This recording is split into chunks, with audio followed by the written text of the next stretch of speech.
Hello, everyone. Tom from everystepphysics.com, everystepcalculus.com. This video is on a physics problem. It's on a test. John throws a baseball from the outfield from shoulder height at an initial velocity of 29.4 meters per second at an initial angle of 30 degrees with respect to the horizontal. The ball is in its trajectory for a total interval of 3 seconds before the third baseman catches it at an equal shoulder height level. Assume air resistance negligible. What is the ball's horizontal displacement?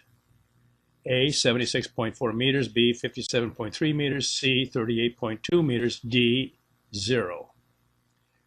So let me show you how my programs work on all these physics problems, at least the way I've tried to program them. Physics, to get to the menu.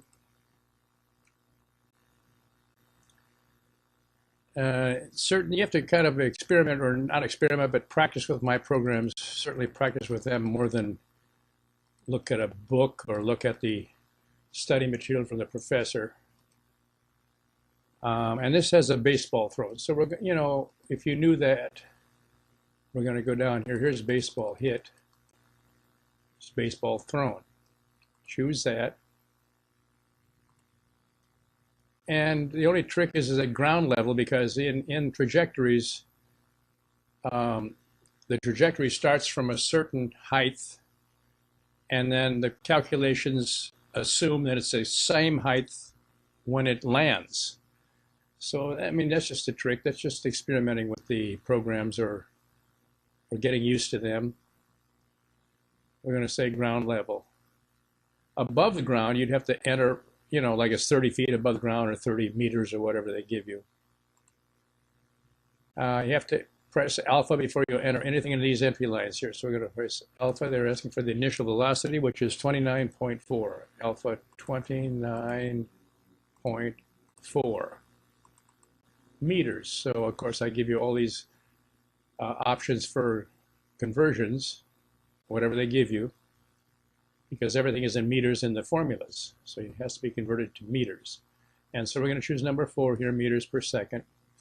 And then alpha, the angle, which is given as 30 degrees.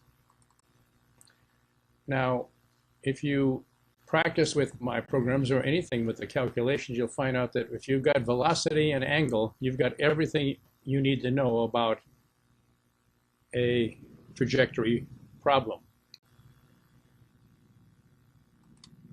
And I say, I always give you a chance to change it in case you've made a mistake or something, but I say it's good. So now they're asking you, what is the horizontal displacement or distance at a time? And they give you the time. So we're going to choose that. Notice all these things are different calculations, even though you just gave you the angle and the initial velocity. So here's distance at time, and then I ask you for the time, alpha, 3 seconds. Give you a chance to change that in case it's wrong.